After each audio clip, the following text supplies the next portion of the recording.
Okay, so this video is about zoom lenses, specifically vintage zoom lenses, which I obviously really love. These are not my only ones, but basically 4 of the zoom lenses that go from a wide to a fairly zoomed in. The 2 in the front are both Nikons. They're actually for full frame film cameras. So these are film varifocal lenses, and the ones in the back are my could be used for film. This one's definitely a film lens, the Angino, but then the Canon on this side is probably for something like an old VHS video camera, some sort of digital sensor. But essentially, there's 2 kinds of zooms, whether they be vintage or not.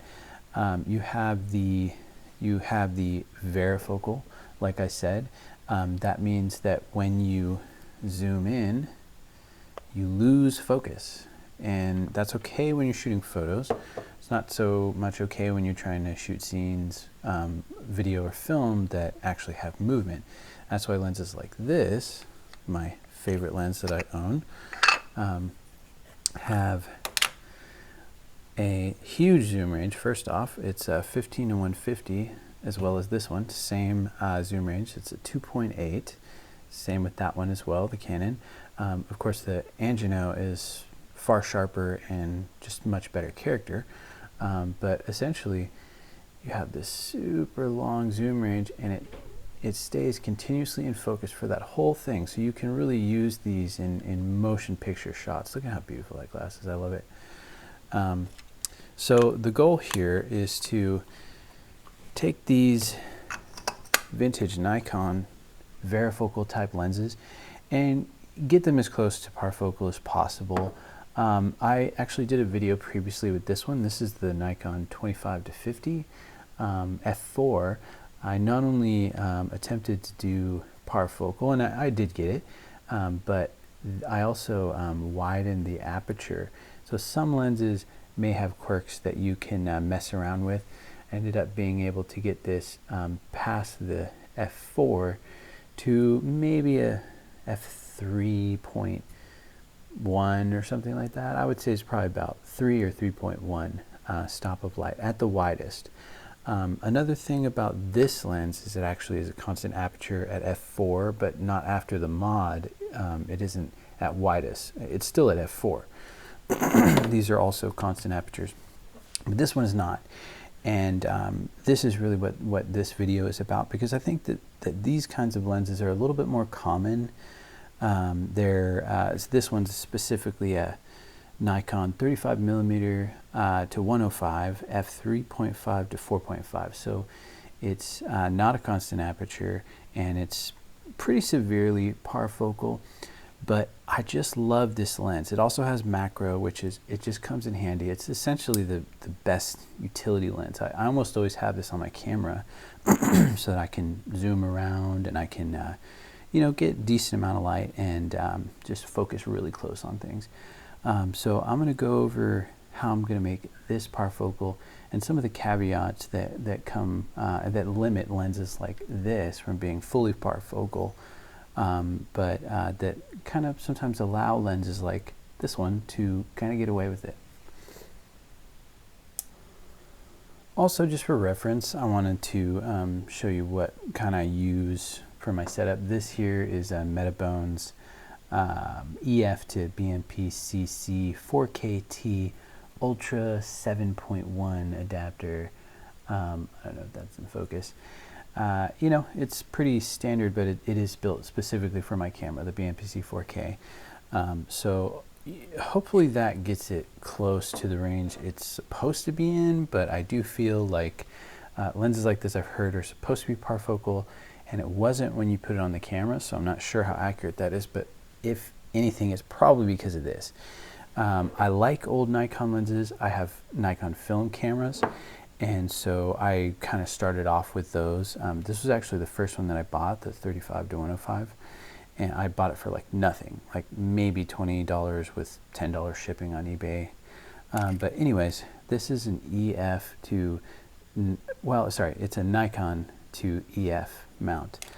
It goes in the back here, And yeah, it's not the tightest thing in the world, especially when it goes on the meta bones, but it does the trick. I'm just thinking that if there really is any kind of lens distance to the sensor issues, it's probably in here. So perhaps you could get a more quality version, or you could do some sort of Nikon to EF conversion that would maybe solve some of your issues and then make it easier for you to mess around with the lenses. But yeah, that's the setup I'm using.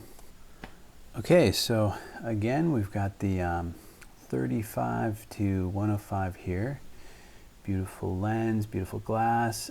You can still find these for really cheap. I find mine for nothing, but yeah, awesome lens. I've been using it for 10 or more years, and I just now took the back of this off and declicked the aperture. I haven't put the grease in, which is something that I would recommend you do. I just bought this cheap grease on Amazon. But I would save that for the absolute end because I did it a little early on my last lens and it was a little bit of a mess. So when you're taking a lens like this off, I'm just going to give you a few pointers. You're going to want to hammer these in just a little bit. Put the screw in there, take a hammer, and just, you know, knock it pretty good. Way harder than I just did there. Enough to break free the thread locker in these, because basically every lens that I've taken apart has some sort of thread locker in at least one of the screws. It always seems like they have one key one that they do it to. This one only has 3 screws, and I think it had it for all 3, actually. Aside from that, though, this was the absolute easiest lens to declick. Take that off. You basically just have 2 separate pieces here, 1 piece here. Be really careful not to like drop. I mean, there's loose pieces that just sort of sit in here. Don't mess with those, but essentially just these 2 little holes right here. I guess that's too close. 2 little tiny holes right there. And just take the little tab off. Got it right here. And that was it. I've done this a couple of times. It's always a little metal tab with 2 screws. But it just was amazingly quick this time. So kind of nice, refreshing to have a lens be so easy to work with. So essentially what you want to do, you can't move the mount, right? The mount is like the back of the mount is going to go on the camera. You can't file down the mount or whatever. Once you determine whether you need to put the lens forward or bring it back, you can kind of make decisions based on that. But from what I'm seeing from these full frame Nikon lenses, they're almost always needing to be shimmed. The Canon and the Angino, I did a video on that. Those actually needed the adapters to be sanded down. So we needed to get the lenses closer. But those are different kinds of lenses. Those are meant to be parfocal. These are different, and they typically need a pretty good amount of shimming, but you'd be surprised how small of shims you need. So here I'm actually using just orange, like painter's tape. Essentially, we have focus here. Yeah, there we go. Just a roll of this stuff. I happen to have the thinner roll so that I can just cut little pieces off, you know, snip them off and put one on top and then put another one on top. So this is 2 layers. I'd recommend maybe starting with 1. And honestly, if you have better materials, go ahead and use the hose. If you even had a metal ring that fit that, I would say heck yeah. But you're going to need something pretty thin to put it on here. And, you know, I don't know how long lasting this is going to be, but works for me. I would do it incrementally a little bit at a time, because basically what this is going to do is it's going to move the lens elements of all the actual lens pieces, the glass, without moving individually the parts. It's going to move it away from the lens mount, right? So you just want to make those incremental changes, and then basically test it with a focus chart. And I'll go over how to test that after I put this back together. Of course, I need the other piece. Okay, so to test the parfocal behavior of your lens, you're going to want to print out something like I have here taped to the wall. It's a focus wheel. It doesn't have to be that one, or focus chart. But basically you want that wheel in there because the fine lines in the middle are really what you're trying to focus on. And you're going to be starting at zoom, focusing on it, and then pulling back, and I'll show you that. But to do a good test, you want to be about 9 feet away. So get a tape measure from the paper to the sensor. And a lot of cameras have printed on their body somewhere where the actual sensor is. But the Blackmagic doesn't have that. It's just 20 meters back from the front of the lens mount. So anyways, I've already focused it, but what you're going to do is you're going to want to zoom all the way in at wide open. So if you need to adjust your aperture, zoom all the way in, and then you're going to want to find focus. I'm already in focus. It's also helpful to check the distance on your lens. For example, mine is focused to about 9 feet right now, which is what it should be. Once you have that focus, you're going to want to pull back out, and if you have a focus assist feature, that really helps. And yeah, if it maintains focus, then you have parfocal, and mine does. It's hard to tell, but it does. Also, it's hard to zoom exactly precisely with a lens like this because it's a push-pull, which is what I like about it because it's perfect for a shoulder mount. So yeah. So in order to determine whether your lens needs to be closer to the sensor or further away from the sensor, we're going to do the same test where we zoom in all the way in and find focus, and then we're going to pull back out slowly, well, just being accurate, that is. Once we're in the back, what determines it is whether you have to, in order to get back to the sharp focus, whether you have to focus towards infinity or away from infinity. So if you have to focus towards infinity, that means you need to get the lens closer to the sensor, which was again the case with the Canon and the Angino that are really meant for video or film. But most of these photo lenses, I think you're going to run across that they need to be shimmed. And that would be the case where you would be focusing away from infinity to get it back to sharp in the wide. And yeah, that would mean that you'd need some shim. So that'll be useful as you go along and you're trying to get the lens closer and closer. You may actually overshoot, and you want to be sure that you're not continually adding shims just because it's out of focus. So, and also there may be the rare case when your photo lens is out, but this could be useful if you have video lenses and you need to determine whether you're going to have to sand some off, because my experience so far is both of my C-mount, film, video lenses were, I had to sand them to get them closer. So let's go over the caveats to doing this to an older vintage photo lens. Basically, these were designed to be varifocal. Maybe some of them were designed to be parfocal, I think, because when they were originally, maybe some of the older ones, at least that's what it seems, it seemed like the zoom while you're staying in focus is almost like a luxury feature to kind of make it easier for you to focus when you're taking pictures or something like that. But it's really a video feature, so they got rid of it. Basically, when you're adjusting the back of the lens here and you're getting it closer to parfocal, since you're having to shim it away from the sensor, what you're doing is you're making it harder for infinity focus to really function properly.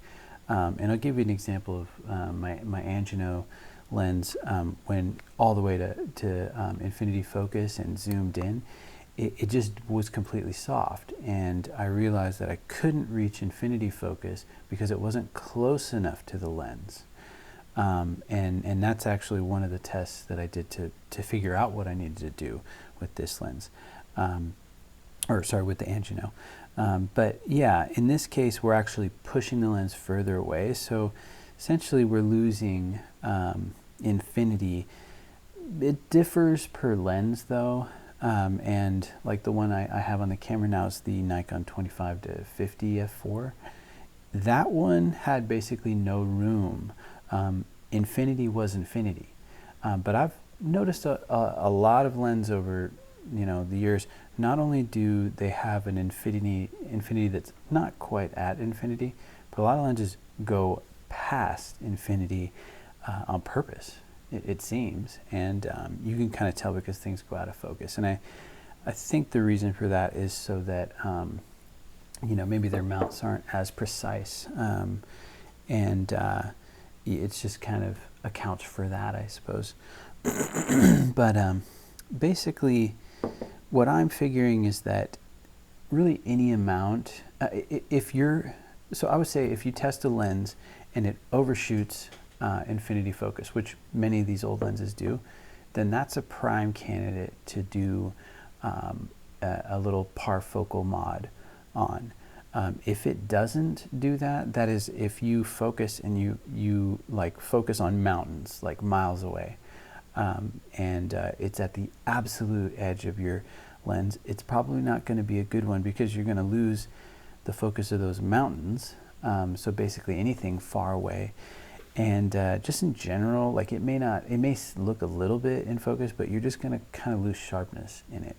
And that's not really great. That's really why the 25 to 50 kind of failed for me on the parfocal aspect. But this lens is working out better. I'm going to do some daytime shots. I live in a canyon, so it's hard to get like far away mountains. I can get like maybe a half mile.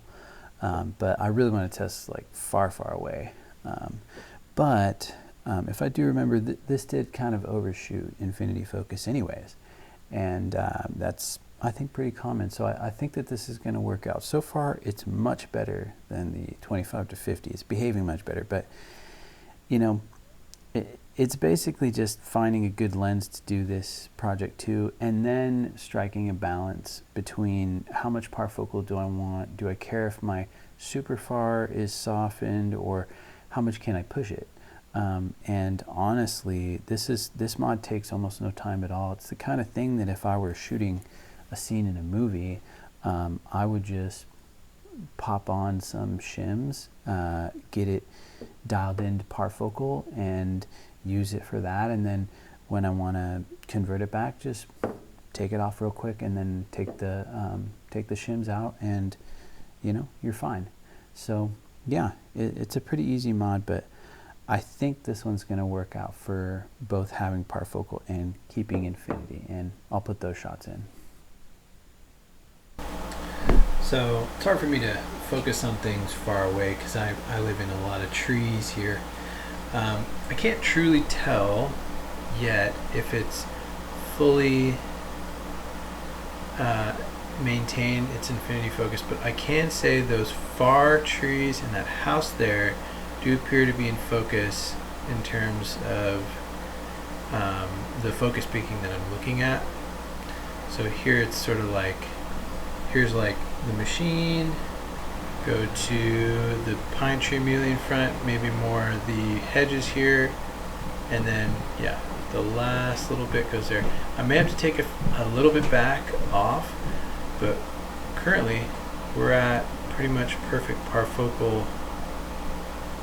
So we'll see. We'll have to go film the mountains